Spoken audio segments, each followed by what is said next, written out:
आज हम पढ़ेंगे पाठ 8 पागल हाथी। ये एक कहानी है, एक हाथी की कहानी है ना, जो कि पागल सा हो जाता है ना। प्रस्तावना। मोती ने क्रोध और पागलपन के कारण अपना और दूसरों का बहुत नुकसान किया, मगर मोती के प्यार ने उसे फिर से एक प्यारा हाथी बना दिया। अब क्या है बच्चों, ये कहानी है मोती नाम के एक हाथी की, है ना। इसमें बताया है कि किस तरह उसने जो है अपने गुस्से में या अपने पागलपन में जो है दूसरों का नुकसान कर दिया, लेकिन एक मुरली नाम के जो बच्चा है उसके प्यार से वो वापस सबका प्यारा हो गया। परिकल्पना। मुरली के प्रति प्यार और वफादारी दिखाकर मोती ने कैसा काम किया। अब जो मुरली है, इसमें बच्चा जो है, बच्चे का नाम है मुरली और मोती नाम है हाथी का। तो जो मुरली का जब प्यार देखा मोती ने, तो उस प्यार के लिए उसने क्या दिखाई, अपनी वफादारी। और वो वफादारी दिखा करके उसने बहुत अच्छा काम किया। उद्देश्य। हाथी के स्वभाव तथा उसके व्यवहार से अवगत कराना। इस पाठ में जो है हमें बताया है कि हाथी का स्वभाव कैसा होता है ना। वो स्वभाव और उनका व्यवहार से हमें अवगत कराया गया है। हमें बताया गया है कि हाथी जो है कभी कभी बहुत गुस्सा हो जाते हैं, लेकिन वो बहुत वफादार भी होते हैं ना। प्यार से अगर उन्हें समझाया जाए या प्यार दिखाया जाए, वो महसूस करता है। जानवर कभी बोलता नहीं है बच्चों, कभी नहीं बोलता, लेकिन वो प्यार को समझता है ना। या आप जैसे किसी जानवर को प्यार से हाथ लगाएंगे, वो समझेगा कि प्यार से हाथ लगा रहा है। लेकिन आप वही हाथ लगाएंगे, लेकिन आपके अंदर जो है गुस्सा या उसे परेशान करने की बात होगी ना, तो वो आपके हाथ छूने से समझ जाएगा कि आप उसे किस तरह से हाथ लगा रहे हैं, है ना। तो हाथी का जो स्वभाव होता है गर्म होता है, बहुत गर्म मिजाज के होते हैं, बहुत छोटी छोटी बातों पर उनको गुस्सा आ जाता है। लेकिन हाथी की याददाश्त बहुत तेज होती है। ठीक है बच्चों, तो हम शुरू करते हैं आज का पाठ, जो कहानी है पागल हाथी की।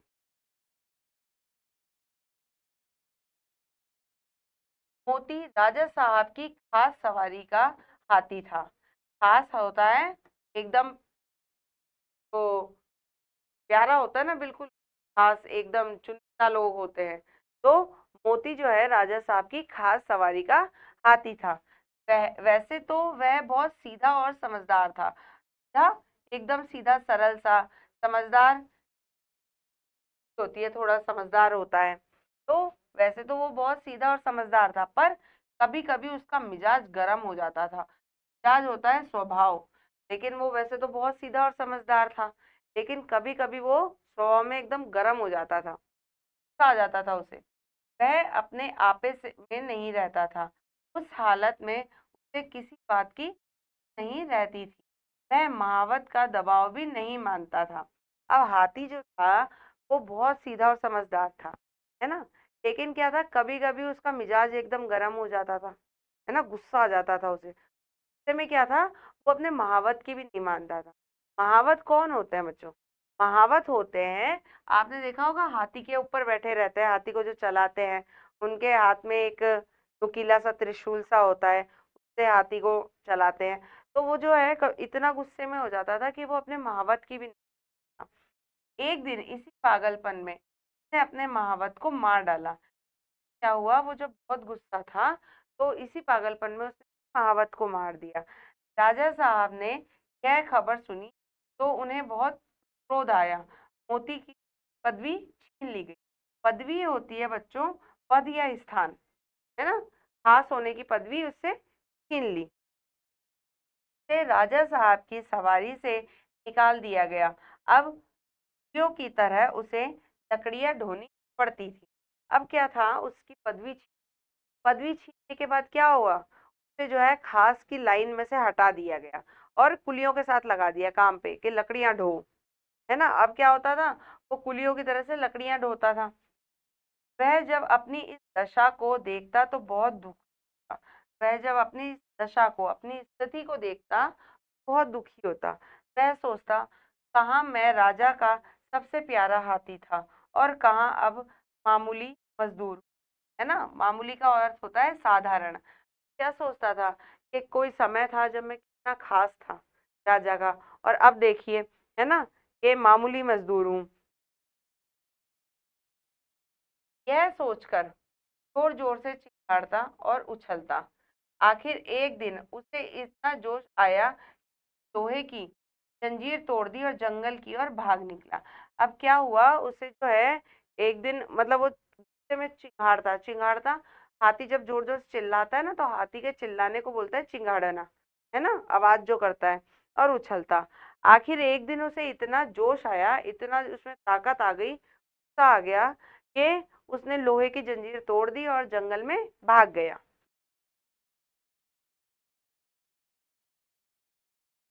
थोड़ी ही दूरी पर एक नदी थी। मोती पहले उस नदी में जाकर खूब नहाया, तब वहां से जंगल की ओर चला। इधर राजा साहब के सिपाही उसे पकड़ने के लिए दौड़े, मगर डर के कारण कोई भी उसके निकट नहीं जा सका। अब क्या हुआ, हाथी जो है जंगल में भाग गया। जंगल में जाकर पहले तो वो नदी में खूब नहाया। अब राजा जी का हाथी था, तो राजा जी के नौकर पकड़ने के लिए भागे, लेकिन उसके डर के कारण कोई नहीं जा सका उसके पास। जंगल में पहुंचकर मोती अपने पुराने साथियों को ढूंढने लगा। घने जंगल में हाथियों ने जब के गले में रस्सी और पाँव में जंजीरें देखी, तो मुंह फेर लिया।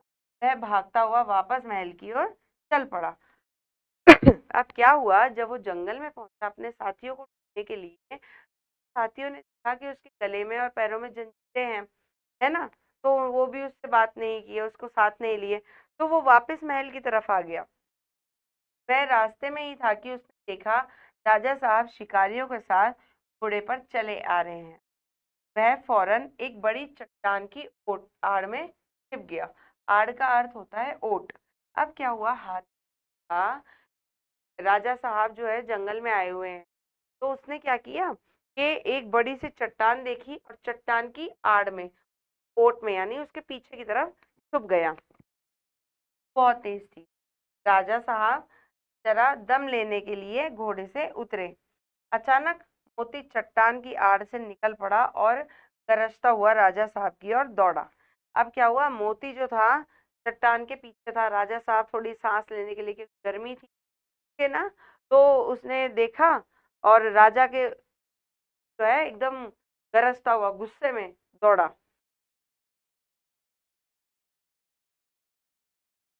राजा साहब घबरा कर भागे और एक छोटी सी झोपड़ी में घुस गए। देर बाद मोती भी वहां पहुंच गया। उसने राजा साहब को झोपड़ी में घुसते हुए देख लिया था। पहले तो उसने अपनी सूंड से ऊपर का छप्पर गिरा दिया, फिर उसे पैरों से रौंदकर चूर कर दिया। अब क्या हुआ बच्चों, ये जो राजा साहब है, जब वो उसके उसके पीछे गरजता हुआ भागा, तो राजा साहब डर के घबरा गए और वो भी भागे। अपनी जान बचाने के लिए वो एक झोपड़ी में घुस गए। तो ये भी है ना, हाथी जो है ढूंढता ढूंढता वो भी झोपड़ी की तरफ घुस गया। अब उसने क्या किया, पहले झोपड़ी का जो छप्पर होता है, झोपड़ी के ऊपर की छत होती है, उसको छप्पर कहते हैं, छप्पर को गिरा दिया, है ना, और फिर उसे अपने पैरों के नीचे रौंदना, रौंदना होता है कुचलना, एकदम चूर कर दिया। अंदर राजा साहब का डर के मारे बुरा हाल था। जान बचाने की कोई आशा नहीं थी। आखिर जब कुछ न सूझा, तो वह जान आन पर खेलकर दीवार पर चढ़ गए और दूसरी ओर कूदकर भाग निकले। अब क्या हुआ, राजा साहब को बहुत डर लग रहा था। उन्होंने क्या किया, अपनी जान पर के भाई होगा जो देखा जाएगा, तो दीवार थी उसको करके वो दूसरी साइड निकल गए। महल लौटकर राजा ने ढिंडोरा पिटवा दिया कि जो आदमी मोती को पकड़ कर लाएगा उसे 1,000 रुपये इनाम में दिया जाएगा। अब जब वो महल आए, तो महल आकर के उन्होंने ढिंडोरा पिटवा दिया। एक आदमी होता है जिसके पास की एक ढोलसा होता है, वो बजा बजा कर सबको बताता है राजा की बात, है ना। तो ढिंडोरा पिटवा दिया कि जो मोती को पकड़ के लाएगा उसको 1,000 रुपये इनाम में दिया जाएगा।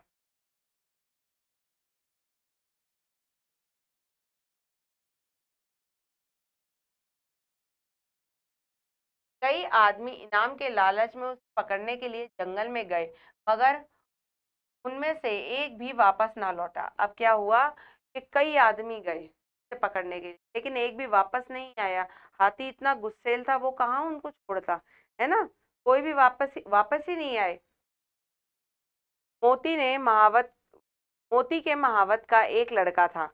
अब क्या था, मोती जो हाथी था उसके महावत का एक बेटा था, उसका नाम अभी वह कुल 8 वर्ष का ही था। अब मोती का जो महावत था जिसे मार दिया था उसका एक बेटा था, उसका नाम था मुरली, 8 साल का था। इसलिए राजा साहब दया करके उसे और उसकी माँ को खाने पीने पहनने आदि के लिए खर्च किया करते थे। मुरली था तो बालक, किंतु हिम्मत का बड़ा धनी। वह कमर कसकर मोती को पकड़कर लाने के लिए तैयार हो गया। अब जो बच्चा था, है ना, मुरली क्या था, 8 साल का ही था, है ना, बच्चा होने के बावजूद हिम्मत बहुत थी। उसने वो वापस पकड़कर लाने का काम ले लिया। मुरली जंगल में जाकर एक ऊंचे पेड़ पर चढ़कर बैठ गया। वहां से इधर उधर नजर दौड़ाकर मोती को देखने लगा। मुरली ने देखा कि मोती गाय उसी पेड़ के और चला आ रहा है। जैसे ही मोती पेड़ के नीचे आया, मुरली ने पेड़ के ऊपर से उसे पुकारा, मोती। अब क्या हुआ कि मुरली उसे पकड़ने के लिए जंगल में चला गया, जंगल में एक पेड़ पे जाके बैठ गया, है ना। उसने देखा कि भाई इधर उधर देख रहा कि कहाँ कहीं तो दिखे वो। उसने देखा कि मोती उस साइड आ रहा है ना। तो जैसे ही वो पेड़ के पास आया ना, तो उसने उसे बड़े प्यार से पुकारा, मोती। मोती मुरली को देखते ही पहचान गया। यह वही मुरली था जिसे वह अपनी सूंड में उठाकर मस्तक पर बैठा लेता था। मैंने ही इसके पिता को मार डाला था। यह सोचकर उसे बालक पर दया आ गई। वह खुश होकर सूंड हिलाने लगा।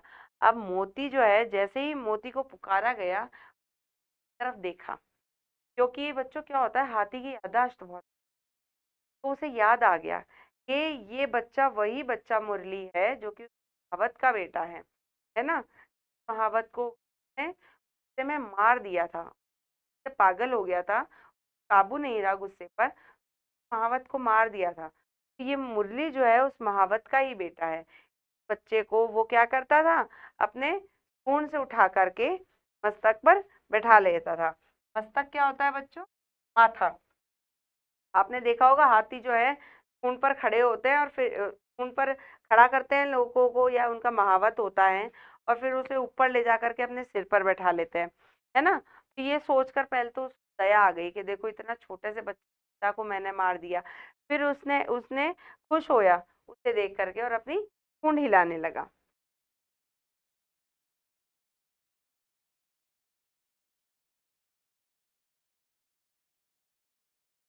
मुरली पेड़ से नीचे उतरा और उसकी सूंड को थपकियां देने लगा।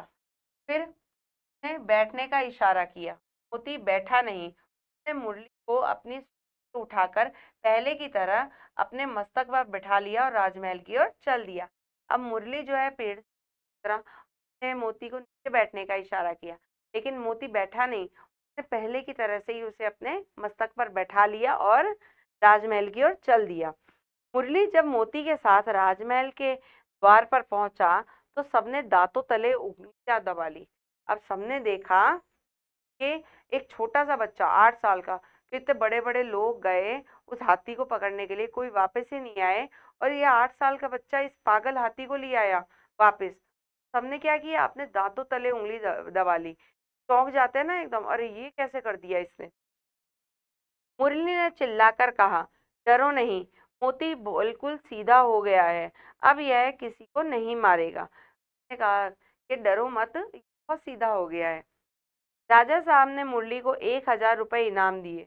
राजा साहब ने उसे अपना खास महावत भी बना लिया। मोती फिर से राजा साहब का सबसे प्यारा हाथी बन गया।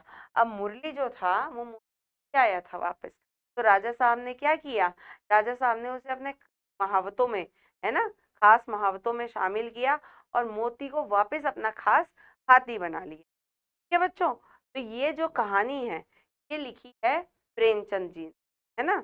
जो लेखक है प्रेमचंद, उन्होंने लिखी है। उन्होंने बताया है कि हाथी मिजाज से कैसे होते हैं, गरम, लेकिन हाथी क्या होते हैं, याददाश्त के बहुत तेज, है ना, प्यार के भूखे। जानवर हमेशा प्यार का भूखा होता है। ठीक है बच्चों, अब हम जो है इसके शब्दार्थ देखें।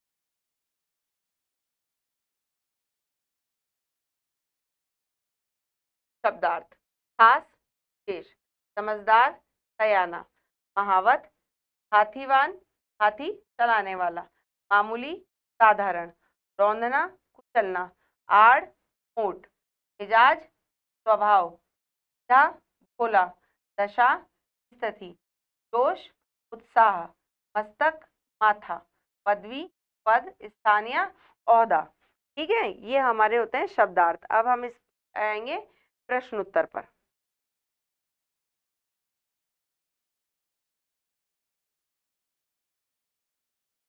प्रश्न ख, दिए गए शब्दों से वाक्य बनाइए। पहला शब्द है मिजाज। मिजाज का अर्थ होता है स्वभाव, है ना। तो स्वभाव पर हमें लाइन बनानी है। तो मिजाज का होगा, आज माँ का मिजाज गर्म है। आज माँ का मिजाज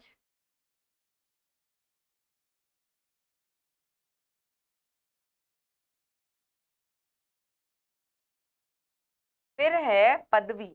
पदवी का अर्थ होता है स्थान या पद, है ना। तो क्या होगा कि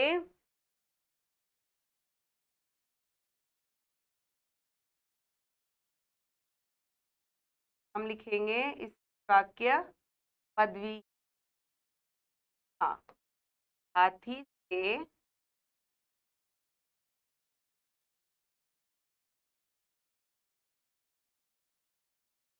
पदवी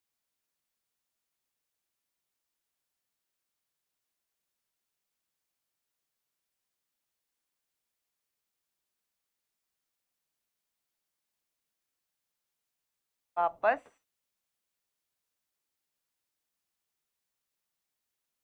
गई। अब है क्रोध। क्रोध का अर्थ होता है गुस्सा, है ना। तो अब क्रोध का आप बनाइए।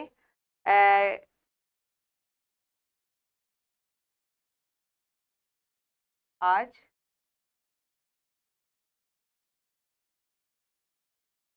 पापा को बहुत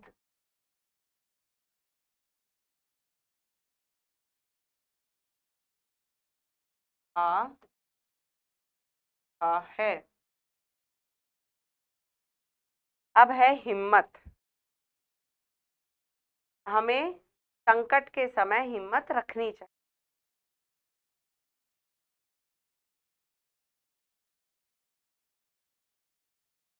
संकट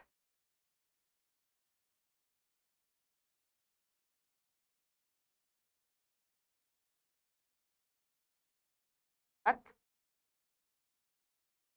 रखनी चाहिए। फिर है लालच। हमें कभी लालच नहीं करना चाहिए।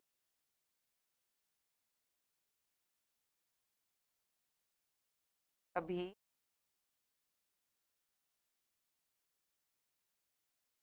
लालच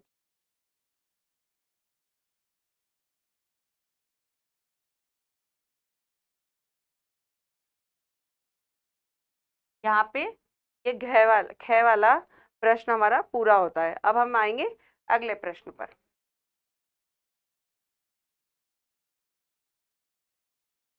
हम्म, यह है, कहानी में से लिए गए इन वाक्यों को पढ़िए और कहानी के अनुसार सही करके पुनः लिखिए। अब हमें क्या है, ये वाक्य दे रखे हैं, इसमें कहीं ना कहीं कुछ गलती है। हमें क्या है, उसे सुधार कर कहानी के अनुसार लिखना है। पहला है, मोती राजा साहब की सामान्य सवारी का हाथी था। मोती क्या सामान्य सवारी का हाथी था? नहीं, खास, है ना।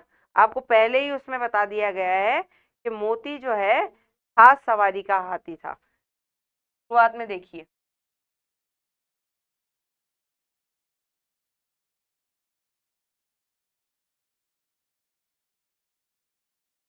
ये देखिए, मोती राजा साहब की खास सवारी का हाथी था।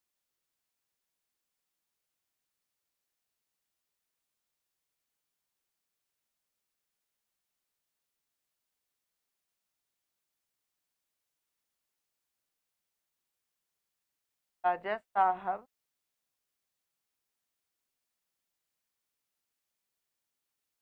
खास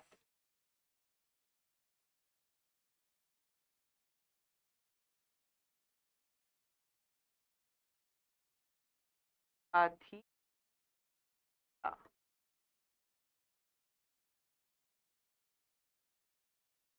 अब है, अब लकड़हारों की तरह उसे लकड़ियां ढोनी पड़ती थी। इसकी लाइन देखिए,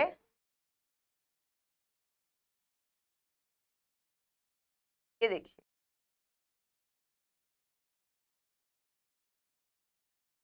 क्रोध आया। अब क्या था, अब कुलियों की तरह उसे लकड़ियां ढोनी पड़ती थी, है ना। तो किसकी तरह से, लकड़हारों की तरह से नहीं, कुलियों की तरह।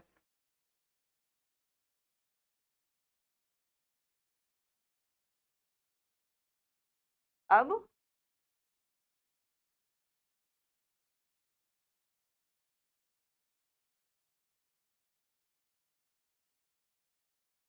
तरह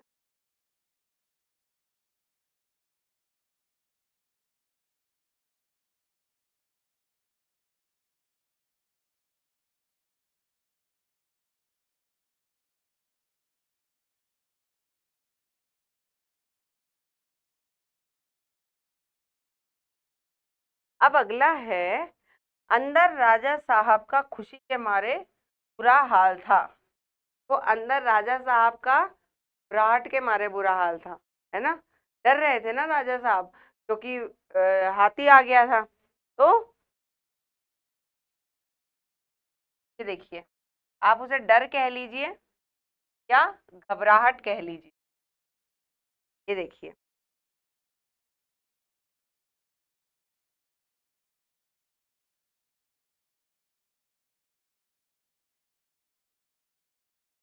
अंदर राजा साहब का डर के मारे बुरा हाल था।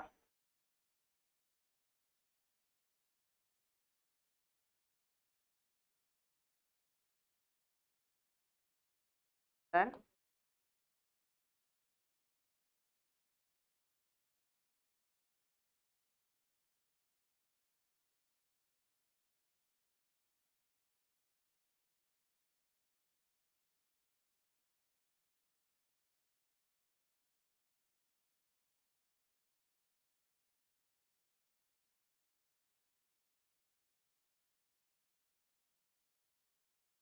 है ना, अंदर राजा साहब का डर के मारे बुरा हाल था। फिर है, वह नाराज होकर सूंड हिलाने लगा। नहीं, वो खुश होकर, खुशी से सूंड हिलाने लगा। तो वह खुश होकर,